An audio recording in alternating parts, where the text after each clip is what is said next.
Hello बच्चों, कैसे हैं आप सब लोग। उम्मीद करता हूं कि आप सब लोग ठीक होंगे। तो शुरू करते हैं अब न्यूट्रिशन इन प्लांट्स चैप्टर 1 का जो नेक्स्ट पार्ट है हमारा। पिछले पार्ट में हमने जो है इसका इंट्रोडक्शन के बारे में पढ़ा था। अब आज जो हम पढ़ने जा रहे हैं वो है इसका next part, mode of nutrition in plants.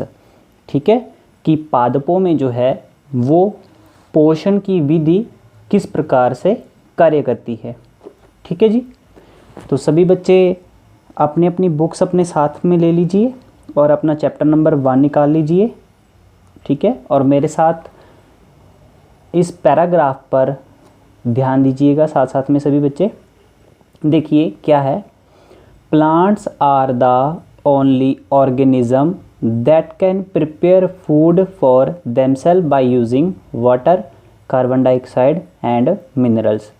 कि जो पौधे हैं वो एक ऐसे जीव हैं जो कि अपना जो खाना है वो खुद के लिए तैयार करते हैं। और किस चीज़ का प्रयोग करके? पानी का, कार्बन डाइऑक्साइड का और मिनरल्स का। मिनरल्स होते हैं खनिज। ठीक है, इन सब चीज़ों का उपयोग करके जो पौधे हैं वो अपना भोजन जो है स्वयं बना सकते हैं। ठीक है, आगे देखिए, the raw material are present in their surrounding. तो ये जितने भी पोषक तत्व बनाने के लिए पदार्थ हैं वो उनके परिवेश में ही उपलब्ध होते हैं। सराउंडिंग क्या होता है? परिवेश। ठीक है, यानी कि आसपास का जो वातावरण है। ठीक है, नेक्स्ट देखिए, the nutrients enable living organism to build their bodies, to grow, to repair damaged parts of their bodies and provide the energy to carry out life processes। ठीक है, अब क्या बता रहा है कि जो पोषक पदार्थ हैं वो सजीवों की जो शारीरिक रचना है, ठीक है, उनकी जो शारीरिक संरचना है ना, जैसे कि वृद्धि या फिर क्षतिग्रस्त भागों के रख रखाव के लिए कोई उनको जो पोषक तत्व की आवश्यकता है वो, ठीक है, विभिन्न जैव प्रक्रमों के लिए आवश्यक ऊर्जा भी प्रदान करते हैं। ठीक है, कि अलग अलग जो कार्य करने हैं उन्होंने, उसके लिए जो खाना है वो क्या करता है? एनर्जी प्रोवाइड करवाता है।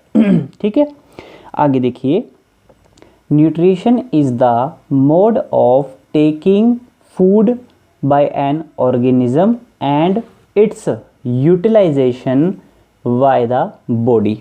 अब यहाँ पे क्या बता रहा है कि सजीवों के द्वारा जो भोजन ग्रहण किया जाता है, ठीक है, उस भोजन को ग्रहण करने के बाद उनके द्वारा उसका उपयोग किया जाता है और जो उपयोग करने की विधि है उसको हम पोषण कहते हैं। यानी कि ये जो लिखा है ना, nutrition is the mode of taking food by an organism and its utilisation by the body. ठीक है, देन आगे, the mode of nutrition in which organism make food themselves from simple substances is called autotrophic. ठीक है, then आगे देखिए, nutrition. अब क्या बोल रहा है कि यहाँ तक तो ये बताया कि जो पौधे हैं अपने जो शारीरिक संरचनाओं को ठीक करने के लिए भोजन का इस्तेमाल करते हैं। ठीक है, और जिस विधि से वो अपने भोजन को तैयार करते हैं या उस भोजन का उपयोग करते हैं उसको कहते हैं न्यूट्रिशन, यानी कि पोषण। अगले पार्ट में क्या बता रहा है कि ये न्यूट्रिशन जो है, ठीक है, यहाँ से द मोड ऑफ न्यूट्रिशन, ये जो न्यूट्रिशन है, ये जो पोषण है, ये पोषण की वह विधि है जिसमें जीव अपना भोजन स्वयं संश्लेषित करते हैं। ठीक है, यानी कि वो खुद के लिए अपना भोजन तैयार करते हैं और जो खुद अपना भोजन तैयार करते हैं वो कहलाते क्या हैं? ऑटोट्रॉफिक। ठीक है, इसका मतलब है, ऑटो का मतलब सेल्फ, ट्रॉप्स का मतलब नरिशमेंट, यानी खुद के लिए भोजन तैयार करना, और इसका मीनिंग बनता है सब पोषण। ठीक है, स्वयं के लिए पोषित भोजन तैयार करना। नेक्स्ट देखिए, therefore plants are called autotrophs. इसलिए पौधों को हम क्या कहते हैं? ऑटोट्रॉप्स, यानी कि स्वपोषी। ठीक है, यहाँ तक समझ में आया आप सबको? नेक्स्ट देखिए, animals and most of other organism take in food prepare by plants they are called heterotrophs. ठीक है, हिट्रोज मतलब अदर, ठीक है, यानी कि एक तो स्वयं पोषित हो गए ना, अब हो गए विषम पोषी, जिसका मतलब है कि जंतु एवं अधिकतर अन्य जीव पादपों द्वारा संश्लेषित भोजन ग्रहण करते हैं, उन्हें विषम पोषी कहते हैं। या फिर आसानी से आप ये समझ सकते हैं, animals and most other organism, कि जानवर और दूसरे जो जीव हैं वो जो खाना तैयार करते हैं, ठीक है, वो पौधों से लेते हैं, ठीक है, और जो दूसरे के ऊपर खाने के लिए निर्भर करते हैं वो कहलाते हैं विषम पोषी। ठीक है, यानी कि वो खुद अपना खाना तैयार नहीं कर सकते। उसमें कौन कौन से आगे, ह्यूमंस और एनिमल्स। ठीक है, नेक्स्ट पैराग्राफ देखिए। Now we may ask where the food factories of plants are located. अब हमें यहाँ पे ये क्वेश्चन पूछना चाहिए कि पौधे के अंदर खाने की जो एक फैक्ट्री है, यानी कि खाने की जो एक जगह है, वो कहाँ पे स्थित है। ठीक है, देखिए, whether food is made in all parts of plant और only in a certain parts, कि पौधे के किसी एक विशेष भाग में भी खाना हो सकता है या फिर उसमें पूरी जगह भी खाना हो सकता है। ठीक है, how do plants obtain the raw material from the surrounding. अब जो पेड़ पौधे हैं वो अपने आसपास से भोजन बनाने के लिए कच्ची सामग्री जो है कैसे प्राप्त करते हैं। ठीक है, तो उसका आगे देखिए, how do they transport them to the food factories of a plant. और जो पौधे के अंदर खाना जिस जगह पर बनता है वो जो है उस जगह पर खाने का जो सामान पहुंचाना है, कच्चा सामान, उसको किस तरह वहां तक पहुंचाएंगे। ठीक है, यहाँ ये मतलब है, फैक्ट्री का मतलब है कि पौधे के कौन से भाग में खाना जो है वो पौधा खुद ब खुद तैयार करता है। ठीक है, यहाँ तक आप सभी को समझ में आया। अब नेक्स्ट पैराग्राफ देखिए, क्या है पैराग्राफ में, photosynthesis food making process in plants, कि पौधों में जो खाना बनाने की प्रक्रिया है वो किस प्रक्रिया के द्वारा होती है, वो होती है फोटोसिंथेसिस के ज़रिए, यानी कि प्रकाश संश्लेषण प्रक्रिया के द्वारा जो पौधे हैं वो अपना खाना तैयार करते हैं। ठीक है, अब आप आगे देखिए क्या लिखा हुआ है, leaves are the food factories of plants. पौधे के अंदर खाना बनाने का जो मुख्य स्रोत है वो कौन है, पत्तियां हैं, यानी ठीक है, पत्तियां जो है वो एक फैक्ट्री की तरह काम करती हैं। Therefore all the raw material must reach the leaf, इसलिए सारा का सारा जो कच्चा पदार्थ है वो कहाँ पहुँचता है, पत्तियों तक पहुँचता है। ठीक है, water and minerals present in the soil are absorb by the roots and transported to the leaves.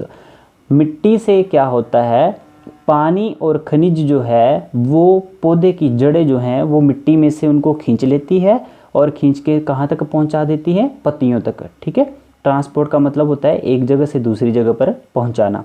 ठीक है, आगे देखिए, carbon dioxide from air is taken in, और जो कार्बन डाइऑक्साइड है वो कहाँ से ली जाती है, हवा से ली जाती है। ठीक है, नेक्स्ट पैराग्राफ देखिए। अब नेक्स्ट पैराग्राफ में क्या है,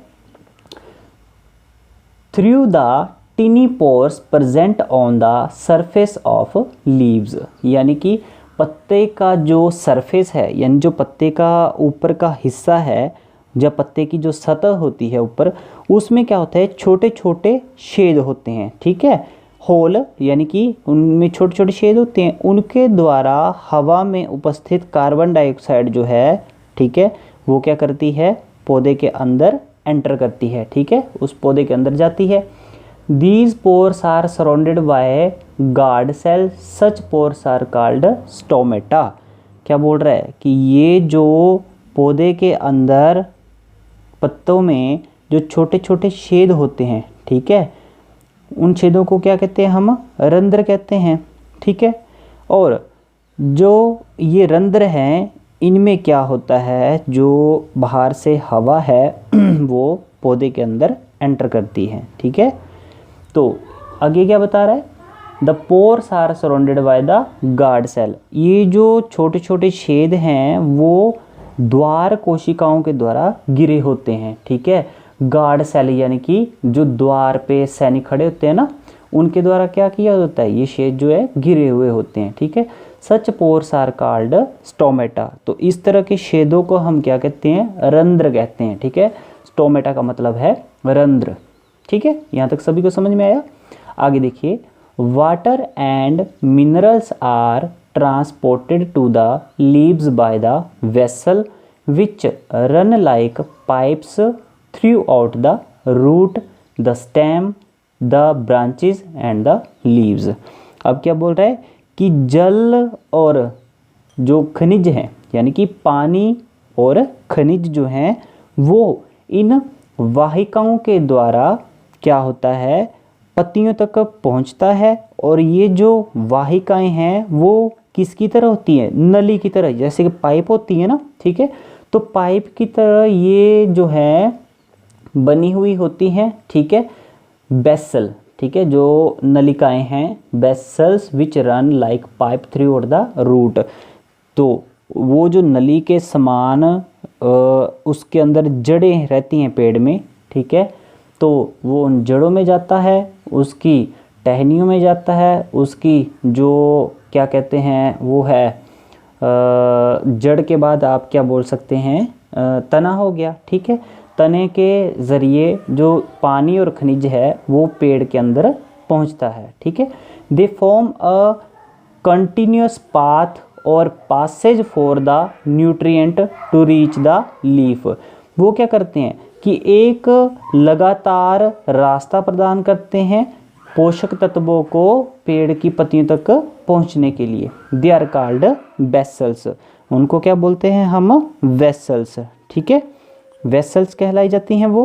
तो आगे क्या है, आगे देखिए, you will learn more about transport of materials in plant in chapter 11, ठीक है। तो आगे हम क्या करेंगे, पादपों में जो पदार्थ के परिवहन के विषय में जितना भी है वो हम अध्याय 11 में पढ़ेंगे, ठीक है। तो यहाँ तक आप सबको समझ में आया। अगर कोई चीज़ आपको समझ में नहीं आई होगी तो आप उसको दोबारा से देख लीजिएगा, ठीक है। फिर अब हम आगे चलते हैं अगले पैराग्राफ पे, उसमें देखते हैं कि क्या बताया है। The leaves have a green pigment called chlorophyll, ठीक है। जो पत्ते होते हैं उसमें हरे रंग के जो छोटे छोटे छेद होते हैं, या पिगमेंट को हम बोल सकते हैं हिंदी में वर्णक, ठीक है। तो ये जो ग्रीन कलर के पिगमेंट होते हैं ये कहलाते हैं क्लोरोफिल, ठीक है जी। क्लोरोफिल क्या करता है, it helps leaves to capture the energy of the sunlight.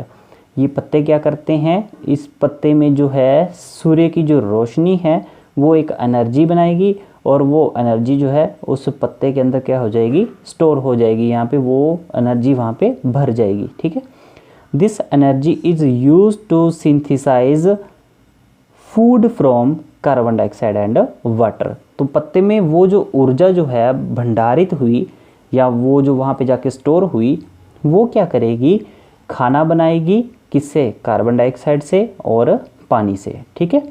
Since the synthesis of food occur in the presence of sunlight, it is called photosynthesis. तो हम कह सकते हैं कि जो प्रकाश संश्लेषण के द्वारा खाना बनाया जाता है, ठीक है, उसको हम प्रकाश संश्लेषण प्रक्रिया कहते हैं, ठीक है जी। यहाँ तक आप सभी को समझ में आया।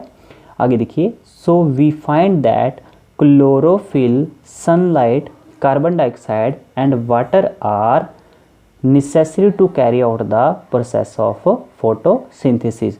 तो इससे हम क्या कर सकते हैं, ये तर्क निकाल सकते हैं कि पानी, कार्बन डाइऑक्साइड और सूर्य की रोशनी जो है खाना बनाने के लिए ज़रूरी है, ठीक है।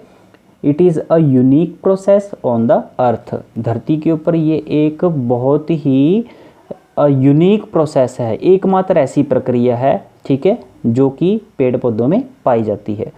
The solar energy is captured by the leaves and stored in the plant in the form of food.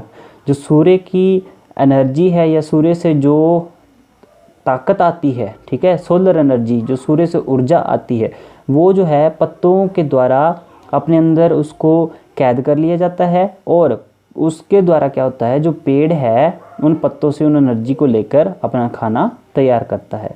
दस sun is the ultimate source of energy for all the living organism.